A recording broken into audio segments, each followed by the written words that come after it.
기도합니다. 아멘. 오늘 주신 하나님의 말씀 우리 히브리서 5장 말씀을 보겠습니다.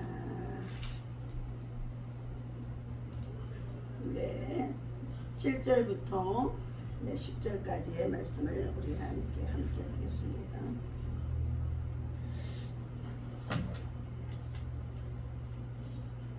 함께 있습니다. 그는 육체에 계실 때에 자기를 죽음에서 능히 구원하실 이에게 심한 통곡과 눈물로 간구와 소원을 올렸고 그의 경건하심으로 말미암아 들으심을 얻었느니라. 그가 아들이면서도 받으신 고난으로 순종함을 배워서 온전하게 되셨은즉 자기에게 순종하는 모든 자에게 영원한 구원의 근원이 되시고 하나님께 멜기세덱의 반차를 따른 대제사장이라 칭하심을 받으셨느니라. 아멘. 자, 할렐루야. 오늘 아침에도 주님의 이름으로 여러분 사랑하고 축복합니다. 하나님의 사랑과 은혜와 평강이 여러분 속에 충만하기를 날마다 여러분을 기억하고 기도하고 있습니다. 자, 하나님 앞에 예비하고 나오는 저와 여러분들은 하나님의 특별한 선택을 받은 자들이고 하나님의 특별한 은총을 입고 살아가는 자들입니다. 오늘 하나님께서 저와 여러분들에게 주신 말씀은 대제사장의 자격이라는 말씀을 가지고 함께 은혜를 나누고자 합니다. 오늘 히브리서 5장 1절에서부터 10절까지의 말씀 속에 대제사장에게는 언제나 영육간의 자격이 요구되고 있습니다. 그것은 진정한 사역자의 자질을 위해서라는 것입니다. 첫 번째, 참되어야 한다 말씀해 주고 있습니다. 만일 대제사장의 자격이 수준 미달이라고 한다면 어떤 죄인들이랄지라도 신앙 고백을 하지 않을 것입니다. 그래서 제사장의 자격은 신앙의 공동체의 지도급에 속한 인격자로서의 갖추어야 한다는 것입니다. 그리고 그 공동체 안에서 참된 진실을 밝히며 사역을 해야 한다는 것입니다. 그러나 주 예수께서 언제나 진실하였다는 것입니다. 영육간에 흠이 없으신 분인 것입니다. 그리고 하나님의 부르심을 받은 자로 세워진 자라는 것입니다. 오늘 1절에서부터의 3절 4절까지 하나님의 부르심을 받은 대제사장의 자격을 취한 자라는 것입니다. 이 종기는 아무로 스스로 취하지 못하고 오직 아론과 같이 하나님의 부르심을 받은 자라야 할 것이니 라고 4절에 말씀하고 있습니다. 제사장은 하나님의 임명을 필요로 하는 것입니다. 중보사역은 하나님의 권위하에서 출발해야 하기 때문인 것입니다. 예수님께서는 하나님의 부르심에 의하여서 사역을 시작하신 우리의 대제사장이 되어주신 것입니다. 그래서 그분은 7절 말씀입니다. 그는 육체에 계실 때에 자기를 죽음에서 능히 구원하실 이에게 심한 통곡과 눈물로 간구와 소원을 올렸고 그의 경건하심으로 말미암아 들으심을 얻었느니라 하고 있습니다. 자, 오늘 이처럼 죄가 없으신 예수님께서 하나님의 부르심을 받고 우리를 위해서 십자가에 대속하여 죽으셨습니다. 그는 하나님의 아들이시라고 한다 할지라도 순종함으로 십자가의 고난을 받으심을 통하여서 순종의 모범이 되어지신 것입니다. 자, 그 순종이 온전히 하나님 앞에서 온전함으로 순종하셨기 때문에 자기에게 순종하는 모든 자에게 예수 그리스도를 믿고 따르고 순종하는 모든 자들에게 영원한 구원의 근원이 되어지게 하신 분이라는 것입니다. 그러므로 우리들도 예수님의 죽음과 고난 앞에서 심한 통곡과 눈물로 기도하셨다고 했는데 우리들도 이 고난을 배워서 죽기까지 순종할 수 있는 믿음의 사람이 되라는 것입니다. 그분은 하나님의 아들이시지만 고난당하심으로 순종함의 모범으로 우리에게 가르쳐 주셨습니다. 그러므로 순종하는 그 모습이 참으로 온전하게 되셨고, 또한 그 온전한 그 믿음의 순종을 통하여서 믿는 우리들에게 믿음의 본이 되게 하셨고, 그분을 본받도록 따르도록 하게 하셨다는 것입니다. 그러므로 오늘 멜기세덱의 반차를 따르는 대제사장이신 예수님은 겸손과 그리고 순종, 눈물과 간구로 인류 구원의 사역을 완성하신 분인 것입니다. 자, 하나님의 아들이신 예수님이 고난에 순종하시는 이유는 무엇이었을까요?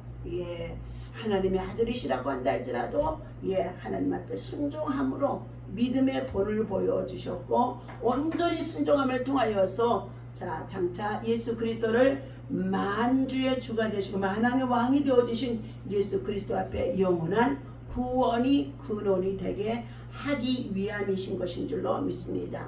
그러므로 우리들의 신앙이 날마다 성숙하고 믿음으로 전진해서 때때로 여러 가지 많은 고난 속에 있다고 한다 할지라도 주님이 그 고난에 동참하시면서까지 그 고난을 통하여서 우리에게 가르쳐 주신 것을 우리가 믿고 따를 수 있는 자가 되어야 할 줄로 믿습니다. 예화의 나눔의 말씀을 드립니다. 윈터미 김충근 박사님의 간증의 내용입니다. 고통을 통해 주님께 더 가까이라는 것입니다. 희귀척소함으로 그는 고통을 겪으며 그는 하나님 앞에 매달렸다고 합니다.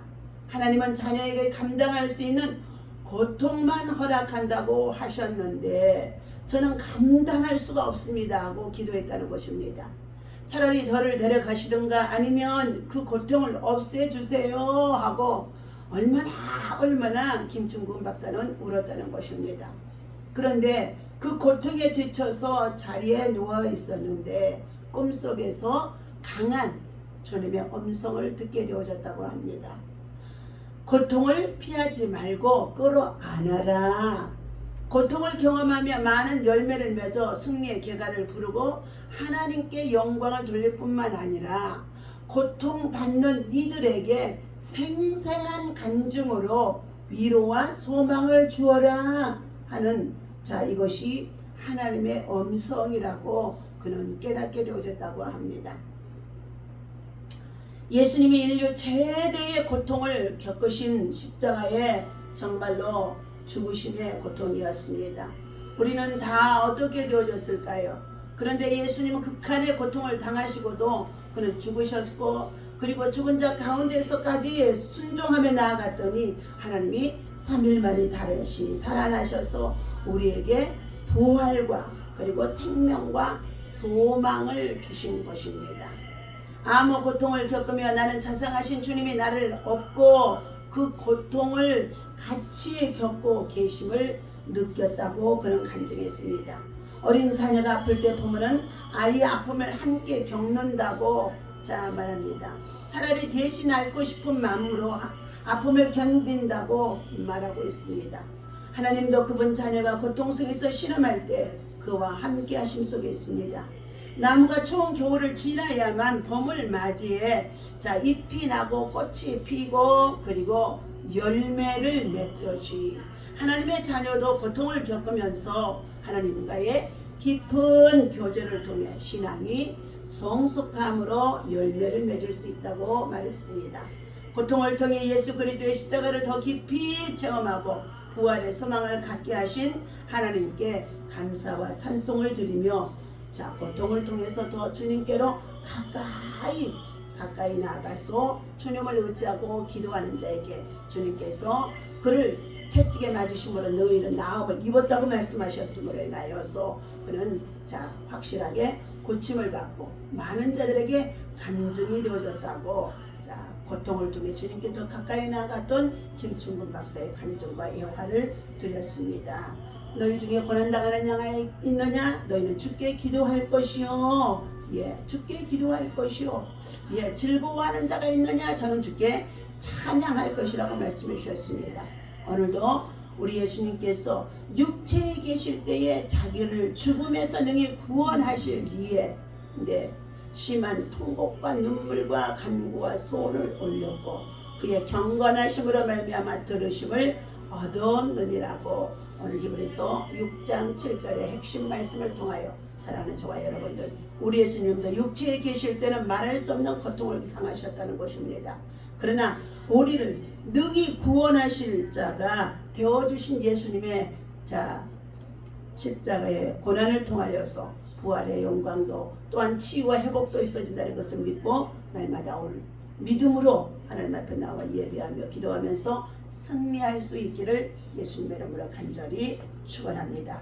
너희는 내게 부르짖으라 그리하면 내가 너희 기도를 들을 것이며 너희가 알지 못하는 크고 비밀한 일을 나타내 보이라고 말씀해 주셨습니다. 오늘 치유의 영이, 회복의 영이 고난 속에서, 고통 속에서, 괴로움 속에서, 아픔 속에서도 함께 하시는 것을 믿고 확신하며 믿음으로 승리하시기를 예수님의 이름으로 부탁을 드립니다. 기도하겠습니다. 하나님, 우리 예수님께서도 육체에 계실 때는 십자가에 달려 죽으셔야 할 사명을 가지고 왔었기 때문에 그는 자기의 죽음을 위해 간절히 하나님 앞에 고통 속에서 눈물과 통곡과 간구로 하나님 앞에 소원을 올리며 기도했다고 했습니다. 그러나 그 주님께서는 능히 죽이기도 하시고 살리기도 하시는 분이, 인간의 생사복을 주관하시는 분이 하나님이시라는 것을 알고 있었기에 하나님께서 능히 구원하실 것을 확신하는 믿음을 가지고 그가 아들이시면서도 그의 고난을 순종함으로 온전하게 아버지 하나님 십자가에 달려 죽으셨다고 말씀해 주셨습니다. 그는 죽은 자 가운데 3일 만에 부활하셔서 부활의 주님이 되어주심으로 다시 사신 주가 되시고 다시 아버지 회복하는 주가 되시고 다시 치료하시는 주가 되어주셔서 생명을 살리는 자가 되게 하여 주셨사오니 오늘도 영원한 구원의 근원이 되어주신 예수 그리스도를 통하여서 아버지 하나님 살리는 영, 치유의 영, 회복의 영으로 한 주간도 믿음 안에서 승리할 수 있도록 인도하여 주옵소서. 평화의 왕으로 오신 예수님께서 아버지 하나님 전쟁 중에 있는 모든 나라들마다 하루속히 아버지 평화가 임할 수 있도록 역사해 주옵소서. 가난과 질병과 또한 아버지 하나님 고통 속에 있는 저 북한에 아버지 하나님 우리 동포들을 불쌍히 여겨 주시옵시고 그들에게 출애굽하는 역사가 속히 있어줄 수 있도록 자유와 신앙이 있어지게 도와주시고 속히 통일한 국을 이룰 수 있도록 우리 세대에 남북간에 아버지 하나님 동난이나 전쟁이 없도록 하나님 평화가 이루어지는 역사가 있어줄 수 있도록 인도하여 주옵소서. 특별히 아버지 하나님 나라의 대통령 아버지 윤석열 대통령을 강하게 붙잡아 주시기를 원합니다. 큰 용사가 되게 하여 주시기를 원합니다. 겸손히 하나님의 뜻을 세우고 또한 하나님의 뜻을 구하며 하나님이여 정말로 우리 나라의 안전과 또한 아버지 하나님의 장래를 위해서 그가 큰 일을 향하는 자가 되어줄 수 있도록 하나님 앞에 시시때때로 엎드려 기도하는 겸손한 자가 되게 도와 주시옵소서. 특별히 아버지 하나님이여 참으로 하나님 G20 정말로 인도에 나가서 많은 정상들과 함께 만나 또한 우리 하나님께서 한국을 통하여서 앞으로 장차 행하여 하는 많은 일들을 아버지 하나님이여 참으로 하나님 정말로 준비하고 나아가는 가운데 있사오니 하나님께서 그가 하는 모든 일들이 주님 동행해 주시옵시고 하나님께서 친히 그를 통하여 우리나라의 큰 발전과 성장이 있도록 역사하여 주옵소서. 이를 통하여 세계적으로 나가 선교하는 많은 선교사님들에게 아버지 하나님 참으로 하나님 정말로 큰 희망이 되게 하시고 꿈이 되게 하시고 세계를 향해서 제사장의 나라가 되어줄 수 있도록 우리 하나님께서 하나님의 나라와 의를 세우는 나라로 크게 사용하여 주시옵소서. 감사합니다. 오늘도 주님 말씀을 통하여서 우리에게 힘과 위로와 소망을 주심을 감사하고 약한 자들을 강하게 하시고 병든 자를 치유하시고 모든 마귀의 역사가 떠나가게 하시고 질병이 떠나가게 도와 주시옵소서. 예수님의 이름으로 간절히 기도하옵나이다. 아멘. 하늘에 계신 우리 아버지시여 이름이 거룩히 여김을 받으시오며 뜻이 하늘에서 이루어진 것 같이 땅에서도 이루어지이다. 오늘날 우리에게 일용할 양식을 주옵시고 우리가 우리에게 죄 지은 자를 사하여 준과 같이 우리 죄를 사하여 주옵시고 우리를 시험에 들지 말게 하시고 다만 악에서 구하옵소서. 나라와 권세와 영광이 아버지께 영원히 있사옵나이다. 아멘. 10분만간 기도합니다. 주여